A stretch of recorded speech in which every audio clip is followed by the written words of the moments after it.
พระไตรปิฎก ก็ในส่วนพระพุทธศาสนาจะได้เจริญรุ่งเรืองต่อไปในภายภาคหน้าก็มีข้อควรอันใดที่พระมหากษัตริย์องค์ก่อนๆได้จารึกไว้ก็ได้พบพระสุพรรณบัตรที่พระเจ้าเทวานัมปิยะติสสะจารึกไว้ว่าในอนาคตการภายภาคหน้าครั้งพระเจ้าทุตถคามินีอภัยขึ้นครองราชย์พระราชาองค์นั้นจะเป็นผู้สร้างโลหะปราสาทโรงอุโบสถมหาสถูปและก็ถาวรวัตถุอื่นๆไว้ในทางพระพุทธศาสนาพระเจ้าทุตถคามณีอภัยทรงโสมนัสเป็นอย่างยิ่งมีรับสั่งให้แผ่วถางบริเวณมหาเมขวันก็สร้างโลหะปราสาทรวมทั้งโรงอุโบสถเป็นต้นณบริเวณที่ให้แผ่วถางไว้นั้นการก่อสร้างก็เสร็จเรียบร้อยแล้วมีพระประสงค์กระทำสักการะบูชาพระศรีมหาโพธิ์ซึ่งประดิษฐานอยู่ที่มหาเมขวันคันเวลาเสด็จกลับก็ทอดพระเนตรเห็นศิราจารึกตั้งอยู่จึงให้อารักษ์อ่านอักษรจารึกทราบว่าสถานที่ตั้งศิราจารึกนี้คือสถานที่จะสร้างมหาสถูปในสมัยของพระองค์พระราชาจึงดำริจะสร้างมหาสถูปตามคำจารึกนั้นแต่ก็เกรงจะสร้างความลำบากใจให้กับเราชนตัมภปนิทวีปเกาะลังกาชาวลังกาในสมัยนั้นเรื่องนี้ทราบไปถึงท้าวสกะความดำรินั้นจึงทำให้เราเทวดาช่วยการเตรียมอิฐไว้ที่ฝั่งแม่น้ำคัมภีระทองแดงที่ตำปิฐะเงินที่อัมพัทธโกระแก้วมุกดาที่อุรุเวรคามอัญมณีเปลิวาปิคามเหล่าชนที่ไปพบเห็นก็พากันนำข่าวมากราบทูลให้พระราชาทรงทราบจากนั้นพระราชาจึงให้ไปนำสิ่งต่างๆเหล่านั้นมารวมกันไว้แล้วก็เตรียมก่อสร้างมหาสถูปเริ่มลงมือก่อสร้างในวันเพ็ญเดือนวิสาขะมีพระเถระจากชมพูทวีปไปร่วมในพิธีเป็นจำนวนมากพระเจ้าทุตถคามณีอภัยรับสั่งให้รื้อศิราจารึกออกแล้วก็สร้างมหาสถูปลงณที่นั้นมหาสถูปนั้นก็มีสันฐานคล้ายหยดน้ำเมื่อสร้างขึ้นไปได้ถึงฐานดอกไม้ชั้นที่3บรรดาพระอรหันต์ทั้งปวงประสงค์จะให้มหาสถูปตั้งมั่นอยู่ตลอดกาลนานจึงบันดาลให้ฐานยุบลงมาจนเสมอพื้นดินเช่นนี้ถึง9 ครั้งพระราชาตกพระทัยตกใจนะครับเกรงว่าจะมีพยันตรายใดจะเกิดขึ้นแก่พระองค์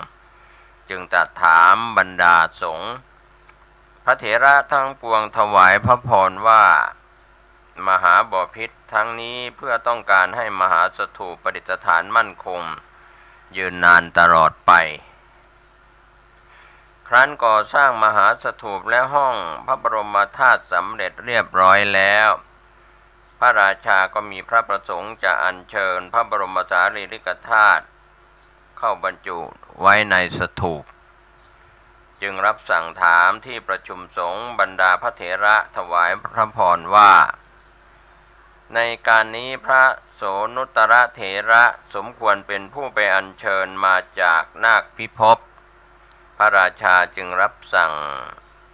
ให้พระโสนุตรเถระให้ไปอัญเชิญมาพระโสนุตรเถระจึงเข้าจตุตฌานอันเป็นบาทแห่งอภิญญาแล้วก็ลงไปยังนาคพิภพแดนแห่งนาคสำแดงตนต่อนาคราชามหาการณมัชชลินาคภาวันแส แสดงความจำนงขอพระบรมสารีริกธาตุ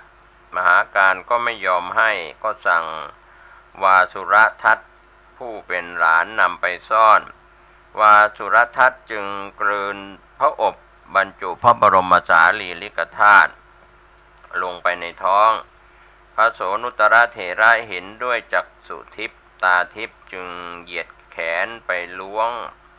พระอบนั้นจากท้องวาสุรทัตแล้วก็นำกลับขึ้นมาถวายพระเจ้าทุตทคามณีอภัยบรรดาเหล่าหน้าก็ติดตามขึ้นมาขอส่วนแบ่งเพื่อนำกลับไปสักการะบูชาพระเถระได้แบ่งพระบรมสารีริกธาตุบางส่วนให้ไปเหล่านาคจึงนำกลับไปบูชายังเมืองของตนพระเจ้าทุตทคามณีอภัยพร้อมด้วยบรรดาสงฆ์และมหาชนกระทำการสักการะบูชาพระบรมสารีริกธาตุแล้วจึงอัญเชิญไปบรรจุไว้ในห้องพระบรมธาตุเบื้องบนมหาสถูปปิดช่องทางห้องพระบรมธาตุแล้วกระทำพิธีเฉลิมฉลองพระบรมสารีริกธาตุอย่างโอฬารยิ่งใหญ่ก็ได้เกิดแผ่นดินไหวใหญ่อีกขณะนั้นยังขาดแต่ฉัตรที่จะประดิษฐานบนยอดพระมหาสถูปพระราชาทุตทคามณีอภัยทรงพระประชวรหนักจึงรับสั่งให้พระกนิษฐพาดาชื่อติสสะทำการก่อสร้างฉัตรต่อจากพระองค์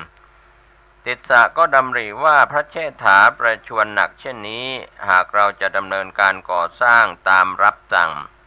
ก็จะมิทันการจึงสั่งให้ช่างเย็บผ้าขาวคลุมพระมหาสถูปแล้วสั่งช่างไม้ประกอบรูปฉัตรยกขึ้นตั้งบนยอดพระสถูป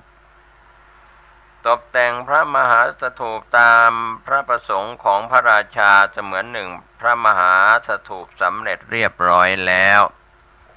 พระราชาตรัสว่าจงนำพี่ไปที่พระมหาสถูปแล้วก็รับสั่งอำมาตย์ให้เตรียมพระแท่นบรรทมในลานพระมหาสถูปด้านประตูทิศใต้ตรัสว่าเราจะไปนอนณที่นั้นแล้วก็ทรงบัญชาให้นำรายการกุศลที่กระทำแล้วมาสาธยายขณะที่สดับบัญชีบุญพระราชาพลิกพระวรกายไปทางเบื้องขวาก็ทอดพระเนตรเห็นพระมหาสถูปอันโอฬารคันพลิกพระวรกายมาเบื้องซ้ายก็ทอดพระเนตรเห็นโลหะปราสาทอันงดงามยังพระราชาให้เกิดปีติโสมนัสเป็นอย่างยิ่งครั้งนั้นพระมหาติสสะเถระและพระเถระทั้งหลายสาธยายทำถวายราชรถทั้ง6มาจากเทวโลกปรากฏอยู่ในอากาศเบื้องบนพระราชาก็ทอดพระเนตรเห็นราชรถจึงตรัสถามพระมหาเถระว่าเทวโลกชั้นใดที่เป็นหน้ารื่นรมในสวรรค์ชั้นไหนพระเถระถวายพระพรว่ามหาบพิตรดุสิตเทวโลกเป็นที่เสวยทิพยสมบัติของพระโพธิสัตว์ทั้งหลายพระราชาสดับดังนั้นแล้วมีพระทัยยินดีในภพดุสิตหันไปทอดพระเนตรพระมหาสถูปเป็นครั้งสุดท้ายหลับพระเนตรลง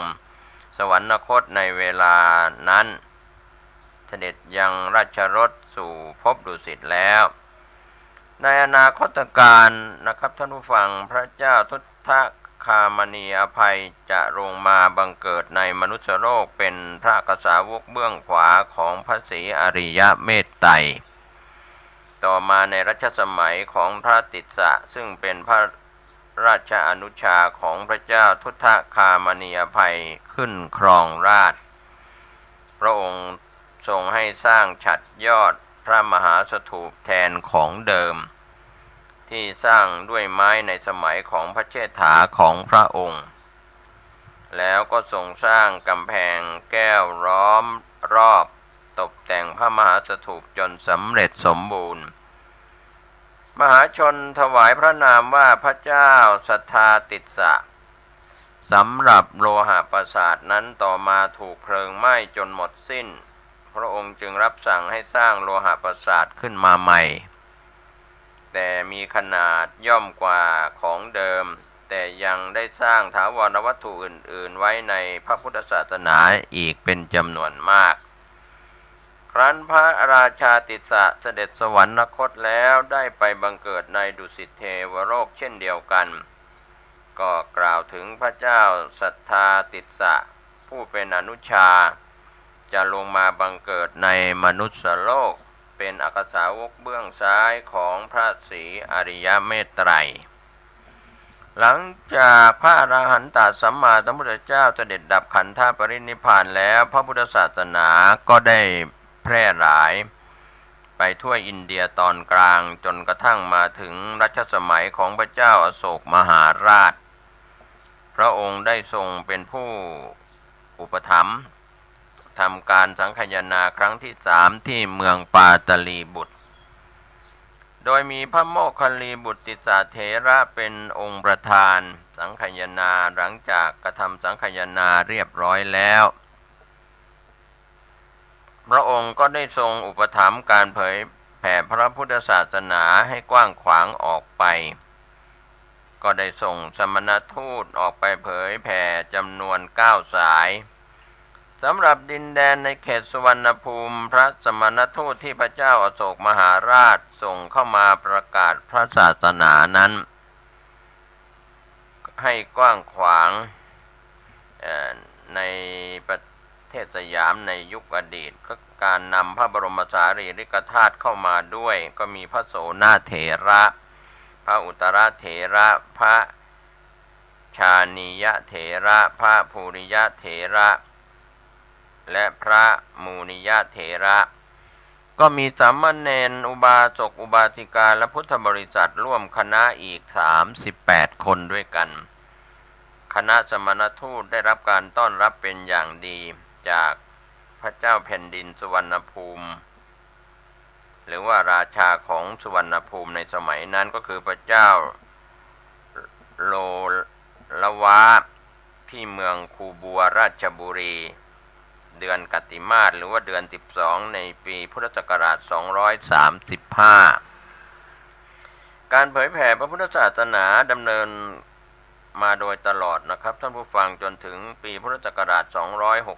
264พระโสนาเถระจึงสั่งให้สร้างวัดขึ้นเป็นแห่งแรกที่เมืองเถือมทองที่อยู่ในบริเวณลุ่มน้ำนครชัยศรีให้พระภูริยะเป็นผู้ทำนิมิตพัทธสีมาในปีพุทธศักราช265ได้สั่งให้มีการสร้างพระสถูปเจดีย์แล้วบรรจุพระบรมสารีริกธาตุทรงรูปบาทคว่ำเหมือนพระสถูปที่เมืองสารจิในประเทศอินเดียตั้งชื่อวัดว่าพุทธบรมธาตุซึ่งถือว่าเป็นวัดแรกและเป็นพระเจดีย์องค์แรกของพระพุทธศาสนาในสุวรรณภูมิก็คือประเทศไทยการก่อสร้างพระปฐมเจดีย์ได้ดำเนินการอยู่2 ปีจึงแล้วเสร็จองค์พระปฐมเจดีย์ได้มีการบูรณะเป็นครั้งคราวตามพระราชศรัทธาของพระมหากษัตริย์ที่ทรงปกครองแผ่นดินเช่นในปีพุทธศักราช497ถึงปีพุทธศักราช500ก็มีการบูรณะครั้งใหญ่โดยพระเจ้าเมืองแสงฟ้าการบูรณะปฏิสังขรณ์คงดำเนินต่อมาเป็นครั้งคราวนะครับท่านผู้ฟังบางครั้งอาจจะถูกทอดทิ้งแล้วก็บูรณะขึ้นมาอีกสลับกันไปจากอดีตจนถึงปัจจุบันนะครับก็มีประวัติเรื่องของวัดพระปฐมเจดีย์นะครับที่มีอยู่ในพุทธกิจ45พรรษานะครับท่านผู้ฟังพระไตรปิฎกและอรรถกถาที่มีการพิมพ์อยู่นะครับและพุทธกิจ45พรรษาฉบับกรมการศาสนาที่กระทรวงศึกษาธิการก็พิมพ์เป็นครั้งที่2ในปี2531แล้วก็ภาษาวกนิพพาน คณะสงฆ์แห่งประเทศไทยพิมพ์เสด็จพระราชกุศลในงานพระเมรุพระศพสมเด็จพระสังฆราชสกลมหาสังฆปรินายกจวนอุทายีณพระเมรุวัดเทพศิรินทาวาสเมื่อวันที่17มิถุนายนพุทธศักราช2515สังคีติยวงศ์พงศาวดารเรื่องสังคายนาพระธรรมวินัยคณะสงฆ์วัดพระเชตุพนพิมพ์ถวายเป็นธรรมบรรณาการโดยเสด็จพระราชกุศลเนื่องในงานพระราชทานเพลิงศพพระอุบาลีคุณูปมาจารย์กมลกมรเถระนะครับวัด